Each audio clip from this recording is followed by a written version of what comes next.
가족이나 친구 사이에 혹은 직장, 학교 등의 공동체 안에서 지내다 보면 본의 아니게 다툴 때가 있습니다. 서로 의견과 또 생각이 맞질 않아서 사소한 이 말장난으로도 싸우게 되는 것이죠. 다시 보지 않을 관계면 모르겠지만 계속 함께 무언가를 해야만 하는 그런 관계라고 한다면 싫더라도 반드시 화해를 해야 할 것입니다.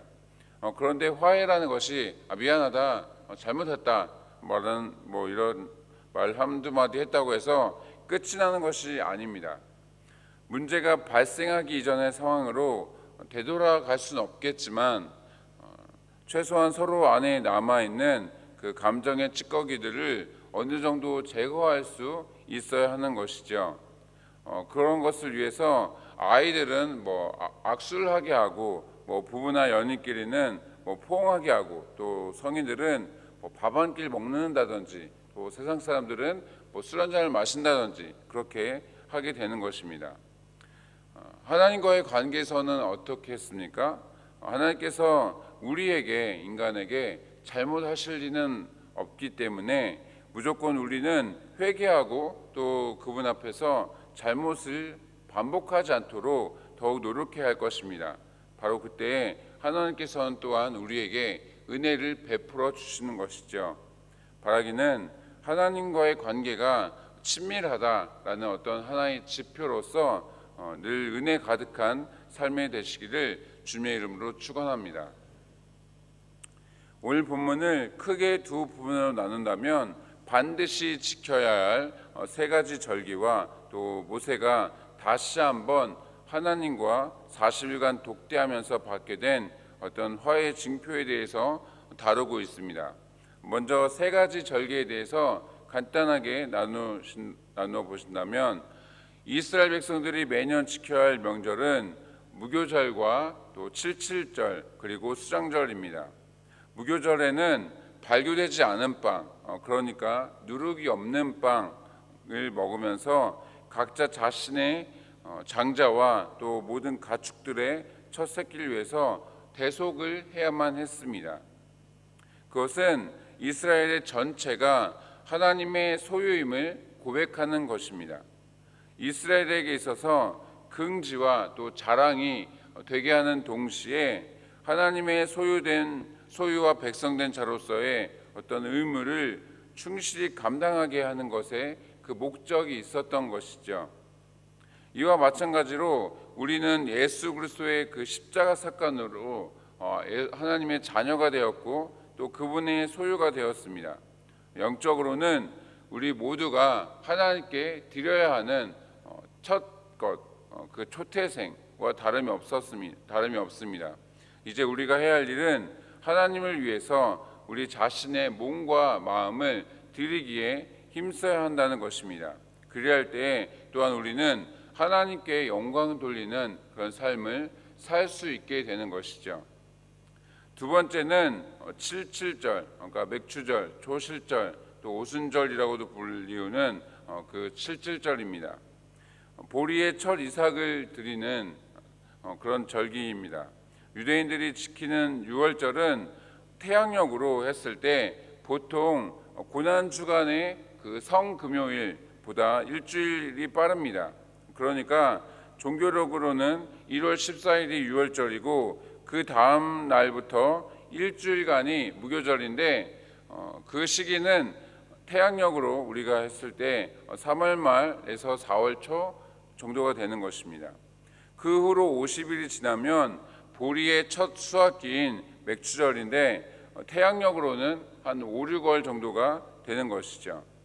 아시다시피 우리나라에서는 이제 그때가 이제 성령 강림절이 되는 것인데 우리가 말하기로는 그 맥추절을 7월 첫째 주에 우리는 지키고 있습니다. 그 이유는 이 절기가 한국교회에서 제정될 당시에 그 상황 때문이었습니다.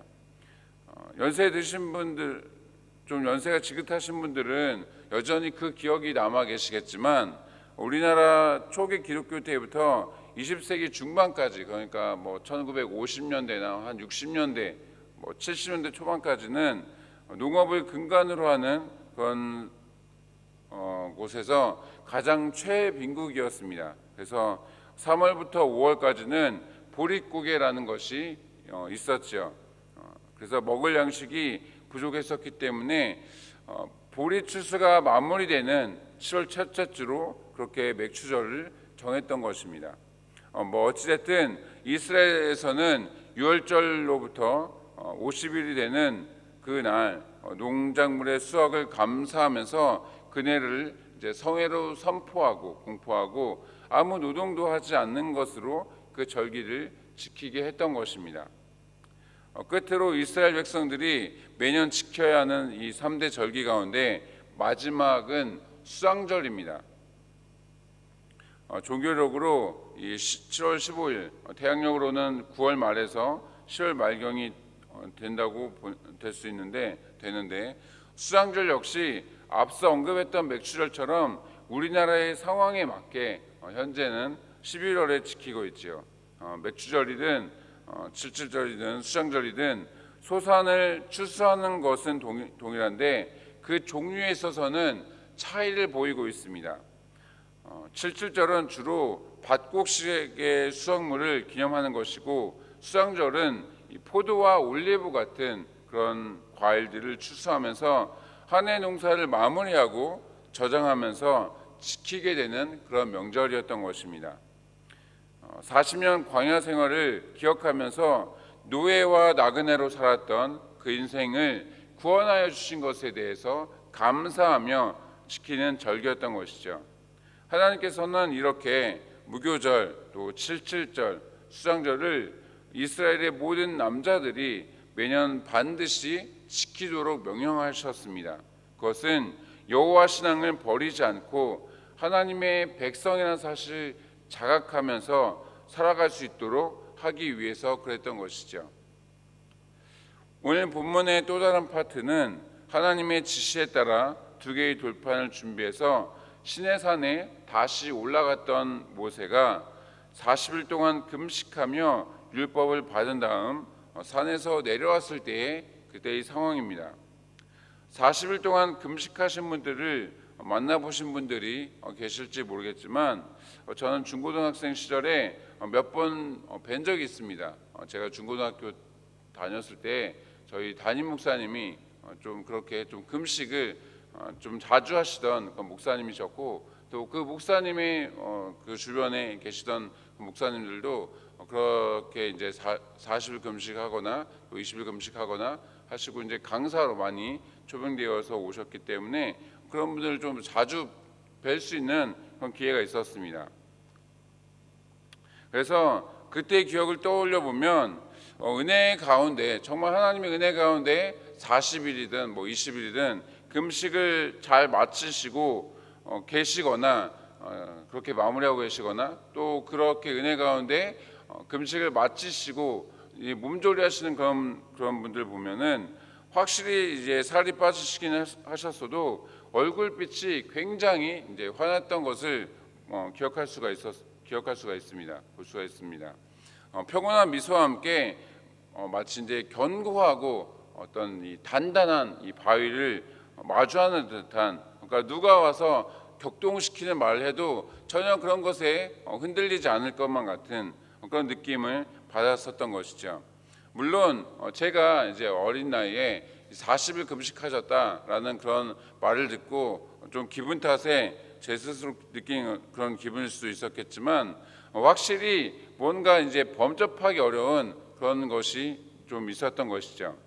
하지만 오늘 본문에 기록된 모세에게 발현된 그런 광채, 그런 것은 그 정도 수준의 것이 아니었습니다.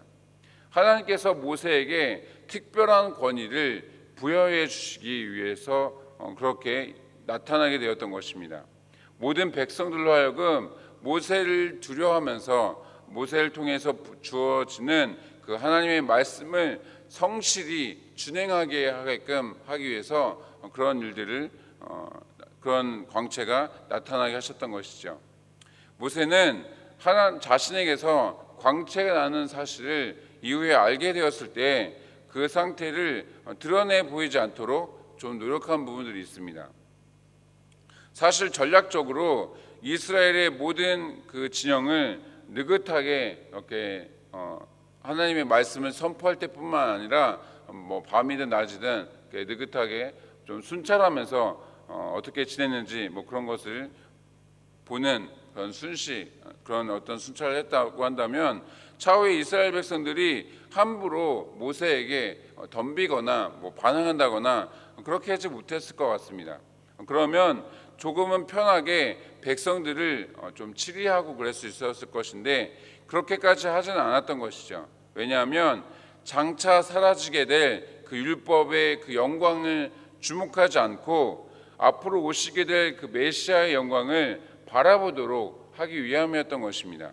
그래서 즉시 수건으로 얼굴을 가렸던 것인데 이스라엘 백성들은 어리석게도 율법에만 이렇게 집중하고 또 예수 그리스도와 그분의 구원 사역은 무시하였던 그런 삶을 살게 되었던 것이죠. 말씀을 마치겠습니다. 모든 그리스도인들의 가장 우선순위 되는 삶의 목적은 하나님께 영광 돌리는 것입니다. 평신도건 목회자건 할 것 없이 우리의 삶을 통해서 하나님께서 영광 받으시도록 그렇게 살아가야 하는 것입니다. 그러한 이유로 자신의 만족과 유익과 세상의 영광을 추구하며 살아가는 세상 사람들과는 어떤 구별된 삶을 살아가야 하는 것이죠. 그런데 우리 역시 좀 연약한 인간인지라 좀 어떠한 봉사와 섬김과 사역에 대해서 인정과 또 칭찬을 받고자 하는 욕심이 생길 때가 있습니다. 간혹 어떤 분들은 자신이 원하는 수준만큼의 어떤 좋은 피드백 또는 뭐 어떤 칭찬, 어떤 인정 이런 것이 돌아오지 않으면 좀 뭐 상처받았다는 이유로 그렇게 교회에 나오시지 않는 또는 교회를 옮기시는 그런 분들이 간혹 계시기도 한 것이죠. 정말 안타까운 모습이 아닐 수가 없습니다. 그런데 그 누구도 이 부분에 대해서 자유할 수는 없기에 우리가 하나님의 일을 열심히 한 것에 대한 일종의 보상으로 세상에서도 어떤 상급을 받고자 하는, 인정을 받고자 하는 그런 마음에 대해서는 내려놓기에 좀 힘써야 할 것입니다. 내가 이렇게 했는데 왜 이 정도밖에 돌아오지 않는 것이지 하는 그런 마음들을, 세상적인 마음들을 내려놓아야 하는 것이죠. 오직 겸손과 온유로 하나님 나라에서 받게 될 상급에만 집중해야 하는 것입니다. 그렇게 해서 하나님께 기쁨이 되고 또 겸손한 자를 높이시는 그런 은혜를 경험하게 되시기를 주님의 이름으로 축복합니다. 이 시간 구역기도문으로 함께 기도하기 원하는데요. 이 시간 제가 구역기도문으로 읽으며 기도할 때 마음속으로 함께 간절하게 기도에 동참해 주시기 바랍니다. 구역기도문으로 이 시간 기도합니다. 코로나 사태 속에서도 신실하신 하나님을 더욱 신뢰하게 해 주시옵소서. 이 모든 상황을 믿음으로 버티고 인내하며 회복을 경험케 해 주시옵소서. 코로나 재난으로부터 모든 성도들을 눈동자처럼 지켜 보호해 주시옵소서. 코로나19가 베트남과 대한민국과 세계에서 속히 지나가게 해 주시옵소서. 모든 가족과 함께 마음과 정성을 다해 하나님께 예배드리게 해 주시옵소서. 모든 성도가 경성에서 회개하고 의로운 삶의 열매를 맺게 해 주시옵소서. 교회의 생명사역을 적극 추진할 수 있는 여건을 속히 허락해 주시옵소서. 성도들이 처한 모든 환난과 어려움 가운데 피할 길을 허락해 주시옵소서. 성도들의 생업과 삶의 터전을 지켜주시고 결코 좌절하지 않게 해 주시옵소서. 이 땅에 확산되고 있는 코로나를 막아주시고 완전히 종식시켜 주시옵소서. 존귀하신 예수 그리스도의 이름으로 기도드리옵나이다. 아멘. 이 시간 계속해서 기도하기 원합니다. 함께 기도하실 때 오늘 나눈 말씀을 생각하시면서 또 구역기도문 내용을 생각하시면서 우리 베트남 땅과 또 우리나라와 그리고 교회와 어려움 당하고 있는 모든 성도를 위해서 또 여러분들의 개인적인 기도 제목을 위해서 이 시간 함께 기도하며 나아가시겠습니다. 함께 기도하시겠습니다.